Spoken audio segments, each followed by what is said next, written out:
Let's also tell you that few hours later, some lawmakers in the Rivers State House of Assembly who were loyal to Governor Siminalayi Fubara have elected Edison Ehie as the new speaker. Ehie was the House leader until he was suspended on Monday, but he told reporters at the Government House, Port Harcourt, later that those 26 members sure that the rule of law takes its course. I will not betray my colleagues and commitment to Rivers people. That I will be fair, I will be just to all and sundry, and I will ensure that the rule of law takes its course. I will not betray my colleagues, I will not betray Rivers people, I will not betray my constituents. I will also ensure the independence of the Rivers House Assembly is adhered to with mutual respect to the judiciary and the executive arm of both. Everything due my colleagues, as honorable members, constitutionally will be given to them. And the honorable members that have been suspended, as they published, which people have seen, will also be given fair hearing. The committee, the information will publish their names, and the House has urged the House Committee on Petitions to give them fair hearing. The House has also adjourned Siminalayi because the person parliamentary association has served us a notice of indefinite strike from Abuja. So we can't sit again. Therefore, those that have been sitting after now will not hold water because they have given us an official notice. Now, join us to unpack this latest development in Rivers State as political commentator Godswill Jumbo joins us from Bonny Island in Rivers. So, warm welcome to you, Mr. Jumbo. Thanks for joining us on the news. Yes, good evening. Nice meeting you and nice being here. Good evening to you, sir. Please, what do you think are the underlying reasons and political dynamics that have led to the impeachment notice against Governor Siminalayi Fubara in Rivers State, and what events or actions precipitated this move by the State Assembly? Okay, it's just one word, Godfatherism. When Godfatherism has gone wrong, that's what is behind all of this drama. It's an unfortunate situation we have in Rivers State. I do not have a problem where somebody supports somebody to emerge to occupy a political office. I don't have a problem with that. But where whatever conditions that we agreed on and they don't play out, in a realistic situation, and then somebody is insisting that the other person has to be act in a particular way, be restricted in a particular way, and all of that, then somewhere along the line, there will be an elastic limit. And that's what has just happened in Rivers State, and then we are now enmeshed, swamped in an unfortunate, unnecessary, avoidable crisis. So that's just it. Godfatherism gone wrong. That's what is behind all of this. Now, I would like to follow up on what you said, Godfatherism gone wrong. Could you be specific in terms of the players here? Who are the godfather? Who is the godfather, the alleged godfather, and what really happened? And how do you have evidence? Do you have any evidence to prove that this alleged godfather has a hand in the development in Rivers State? Well, we may not have the exact evidence, but we can have this. We have the circumstantial. Governor Sim Fubara was handpicked.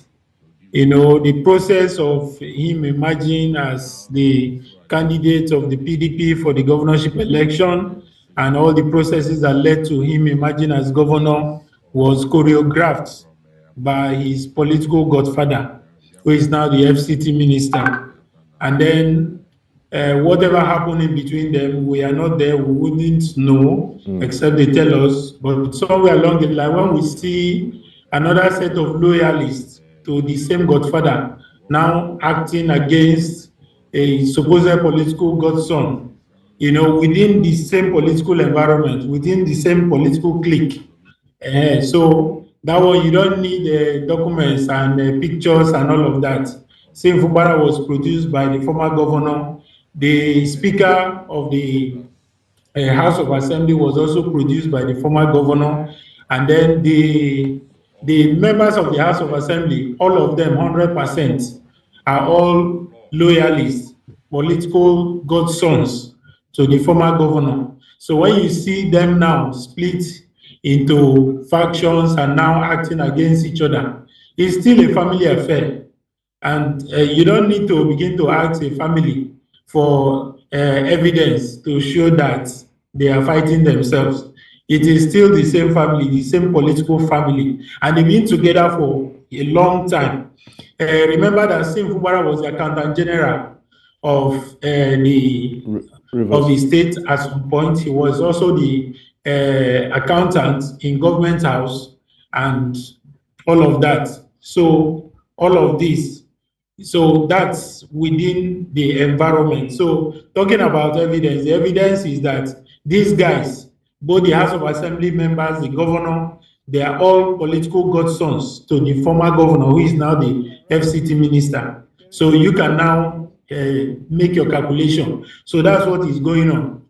Okay, now, Mr. Jumbo, there's still so many issues to unpack on this development in Rivers State. Yeah. Let's talk about the impeachment or the removal of the majority House leader, the House Majority Leader, Edison Ehie. How did it impact the impeachment proceedings, and can you provide insights into the reason for his removal, especially in the context of this political crisis? Okay, we have a situation where something happened within the legislative chambers last night. That was about 10 p.m. There are different versions of what happened. Some people say the majority leader was about being removed, and then his loyalists now, resisted the move, and then it led to arson. Some other people said some hoodlums came in there and dropped explosive, which caused the fire in the chamber. And then this morning, the police was yet to come out with, a report of what happened.